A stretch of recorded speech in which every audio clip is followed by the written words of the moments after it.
Buti po sana kung basketball tapos ako. Kaso hindi po eh. Basketball, tropa, ACADS, family. Ako yung last. Ganun. Bakit, Emil, bakit mo siyang niligawan kung alam mo na panghuli pala siya sa priority mo? Trophy. Yun nga po yung... Wala kang trophy MVP pero trophy ka sa girlfriend. Yun yung mali Yun ko ba ang po ginawa mo? Sabihin mo, Emil.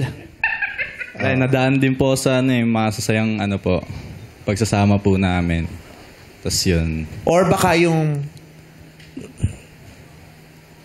Hindi ka naman in love dun sa babae pero ang ganda niya. Tapos jajuwain ko to para sa'yo yung girlfriend na maganda. Di po ano lang po kasi siya eh.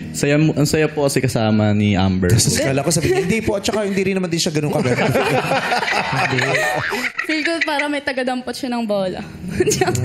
Kasi yun po talaga yung nung nagkakilala po kami, since sa basketball po, dun po kami madalas eh. Mga ilang weeks po kaming lagi sa basketball court. Hindi ka naman umabot sa gusto mong gumante. Sobrang inis. Gagantihan ko to. Paparamdam ko sa kanya yung naramdaman ko sa kanya. Opo.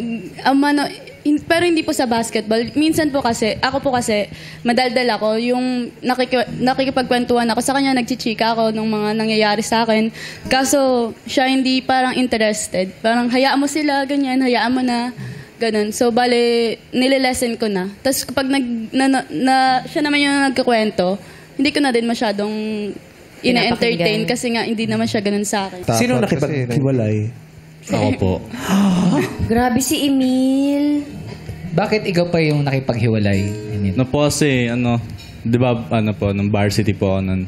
Kasi ka-graduate ko Ngayon ko lang namin nakilala. ka-graduate ko lang po kasi sa sa senior high school po. Hindi congrats. Dapat naman talaga graduate ka. Thank you po. 19 ka na. Thank you po.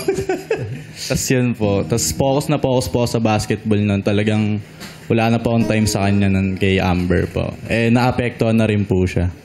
Tapos yun, nakikipag-break na ako sa kanya. Ito bang choice mo na basketball talaga ang mahal ko? Ito ba'y pangarap? Kasi pangarap na someday gusto ko maging professional eh. Kaya isasagtabi ko muna yung ibang mga karir, ibang Opo, yung ganun po. Gusto mo mag-PBA? Parang ayoko na po magsayang ng oras din talagang push po talaga ako eh. Sayang po yung oras eh. Nakikita mo ba yung sarili mo sa professional league? Opo, onte. Medyo. Kung magaling naman Kasi talaga. Ayan, nilakaw tuloy yung bibig mo. Kasi Depende rin pagkakitaan niya yung mga ligang labas, di ba? Yung hinuhugod sila, tapos meron silang bayad, mga ganyan. Hindi, pero kasi kung para tabi mo muna yung pagiging yung relationship Para bitawan tapos yun. yung focus talagang basketball, di ba? Yun na nga doon kaya sila naghiwalay. Ibig sabihin, kahit pangarap siya eh. Meron talagang goal eh.